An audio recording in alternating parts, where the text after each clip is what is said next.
After nearly 5 weeks of war, 13 service members lost and hundreds injured, the president spoke to the nation last night about Iran. Now, we watched this speech, so you don't have to, but here is the quick takeaway. Iran has been essentially decimated. The hard part is done, so it should be easy. So the president says that Iran is essentially decimated. The hard part's done. It's all going to be easy from here. Reminded me a lot of this speech. My fellow Americans, major combat operations in Iraq have ended. In the Battle of Iraq, the United States and our allies have prevailed. That was George W. Bush at almost exactly the same point of the Iraq War, that is about 5 weeks into that war. And of course, that war went on for a very long time, and the hardest part was yet to come. So let's break down this 19-minute speech and see what it has to say about how long this war will go on. First, the president claimed that the Iran war was not responsible for driving up prices at the pump. Here he is. Many Americans have been concerned to see the recent rise in gasoline prices here at home. This short-term increase has been entirely the result of the Iranian regime launching deranged terror attacks against commercial oil tankers in neighboring countries that have nothing to do with the conflict. This is, of course, an absurd claim. It is the war and Iran's retaliation for American strikes that are closing off the Strait of Hormuz and pushing up gas prices now above $4. Who does the president think he can convince by claiming that the gas prices are not related to the war? Well, apparently not many Americans are buying it. About 33% of Americans believe the president's positions on the war. An even smaller number think that the war is worth its costs.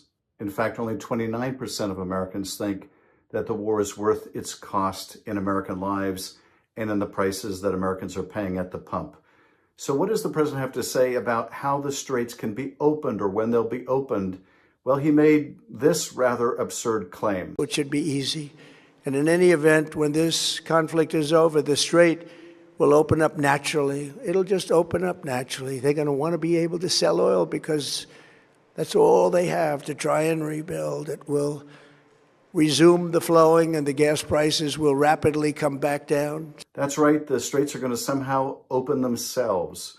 He also urged other nations to do their part in opening the straits and complained that they weren't doing more.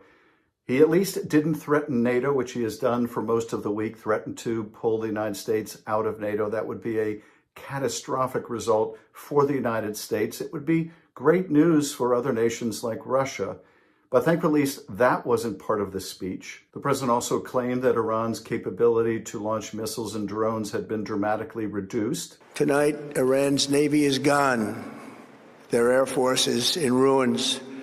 Their leaders, most of them, terrorist regime they led, are now dead. Their command and control of the Islamic Revolutionary Guard Corps is being decimated as we speak.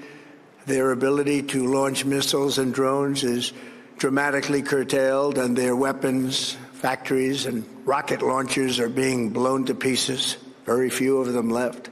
That part is true as far as it goes, but it's a bit misleading because Iran is still very deadly, as we saw this past week when Iranian projectiles hit an American base, injuring more than a dozen service members, too, very seriously. So Iran is still very much a potent threat. After all, they're still keeping the Strait of Hormuz closed, and they're doing grave damage to our allies, and they're putting our service members at continuing risk. Some of the lies Trump told last night were familiar to those who've been watching him. He said again that Iran was on the precipice of having a nuclear bomb. That's just plain false. And their race for a nuclear bomb, a nuclear weapon like nobody's ever seen before. They were right at the doorstep. He also said that Iran had ballistic missiles that would soon be capable of reaching the United States. That too, just plain false. In fact, the Defense Intelligence Agency estimates it will take another 9 years before they have the capacity to do so. They were also rapidly building a vast stockpile of conventional ballistic missiles and would soon have had missiles that could reach the American homeland, Europe, and virtually any other place on Earth. On the nuclear claim, of course, it was just a short time ago, after the first time Trump bombed Iran, that he claimed the nuclear stockpiles had been obliterated. Here's that footage. Those beautiful B-2 bombers performed magnificently. We totally obliterated those nuclear sites. Now he claims it's just nuclear dust that would take months to clean up, that we have a good eye on in terms of our overhead architecture of satellites.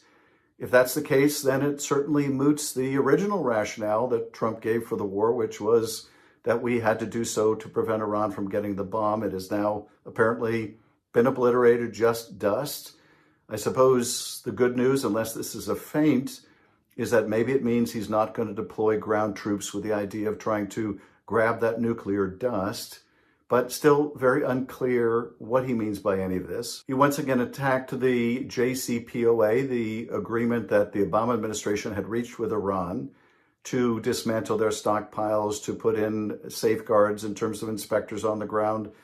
He said in that case that the Obama administration had paid Iran $1.7 billion. Actually, that agreement only unfroze $1.7 billion of Iran's own money. It wasn't like we were paying them out of our treasury. But nevertheless, in claiming that was the biggest payoff to Iran in history, actually, no, Donald Trump just did that by effectively doing away with the sanctions on Iranian oil that was at sea. That was a $14 billion gift to the Iranian regime. So that title, that honor, that dubious honor belongs to Donald Trump himself. And then, very importantly, I terminated Barack Hussein Obama's Iran nuclear deal, a disaster. Obama gave them $1.7 billion in cash, green cash, took it out of banks from Virginia, D.C., and Maryland, all the cash they had. He flew it by airplanes in an attempt to buy their respect and loyalty, but it didn't work. They laughed at our president and went on with their mission to have a nuclear bomb. His Iran deal would have led to a colossal arsenal of massive nuclear weapons for Iran, and they would have had them years ago, and they would have used them. Would have been a different world.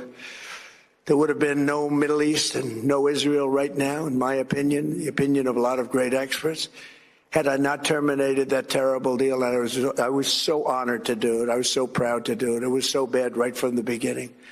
Essentially, I did what no other president was willing to do. They made mistakes, and I am correcting them.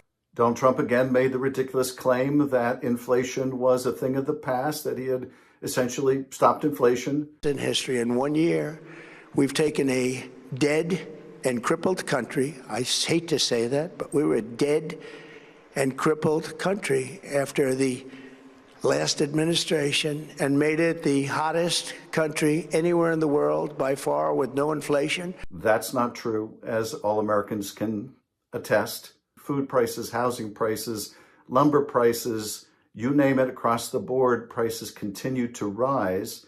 So this is just Donald Trump telling the American people, don't believe your lying eyes. Sadly, the American people are experiencing all too much difficulty in affording the cost of living, and nothing he says in this address to the contrary is going to be very persuasive. And then he claimed, although I'm not sure why this is particularly relevant, that the big beautiful bill was resulting in largest tax cuts for people, and they were going to do so great from this tax cut. In fact, what that big ugly bill did was raise everybody's healthcare costs far in excess of what they hope to get back, unless they're very, very rich, from any kind of tax cut in the big beautiful bill. As he calls it, that was a tax cut really only for the very, very wealthy and large corporations, but at the cost of decimating healthcare in this country. Just now, talking about receiving larger refunds than they ever thought possible. They are getting so much more money than they thought. That's from the great, big, beautiful bill. Our economy is strong and improving by the day, and it will soon be roaring back like never before. He also seems to not be able to get his story straight when it comes to the whole reason for this war. It keeps changing. He said in his speech last night it was not about regime change. In the meantime, discussions are ongoing. Regime change was not our goal. We never said regime change. But of course, we know earlier he'd said We needed regime change, and the Iranian people should rise up. When we are finished, take over your government. It will be yours to take. This will be probably your only chance for generations. But he also said that even though there wasn't regime change as an object, the regime has changed. But regime change has occurred. There was one bit of truth in the speech, though, when the president talked about the world watching. In your children and your grandchildren's future, the whole world is watching, and they can't leave the power, strength, and brilliance. They just can't believe what they're seeing. Yes, the world is watching, and they can't believe what they're seeing. They can't believe that the United States of America would go to war without much of a reason or rationale, without much of a strategy for how to bring it to an end, that it would shun its allies and then criticize its allies for not coming to the rescue and reopening the Strait of Hormuz. Yeah, the world is watching, and I think most of the world is sadly appalled. But perhaps the most telling thing he said yesterday was not in that 19-minute speech, but in something he said at an Easter luncheon when he talked about the cost to the American people, not just of this war, but of other wars as well. Here he is talking about what America now cannot afford. Because the United States can't take care of daycare. That has to be up to a state. We can't take care of daycare. We're a big country. We have 50 states. We have all these other people. We're fighting wars. We can't take care of daycare. You got to let a state take care of daycare, and they should pay for it, too. They should pay. They have to raise their taxes, but they should pay for it. And we could lower our taxes a little bit to them to make up, but it's not possible for us to take care of daycare. Medicaid, Medicare, all these individual things, they can do it on a state basis. You can't do it on a federal. We have to take care of one thing, military protection. So he says we can't afford daycare or Medicare or Medicaid. Well, that's probably the case if you believe that you need to give more and more tax cuts to really wealthy people.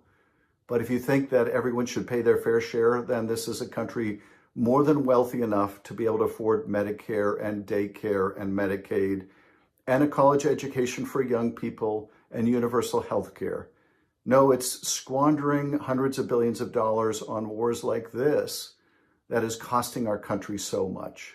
When George W. Bush gave that mission accomplished speech, it was only about 5 or 6 weeks into the Iraq War, which, as the president pointed out last night, went on for a very long time. Iraq went on for 8 years, 8 months, and 28 days. We are in this military operation, so powerful, so brilliant, against one of the most powerful countries for 32 days. And the country has been eviscerated and essentially is really no longer a threat. I hope and pray that this war in Iran swiftly concludes. But for those of us that were looking for any sign last night that the president was about to bring this to an end, we sadly didn't see it. And I remained deeply concerned that he might make it worse by putting American boots on the ground.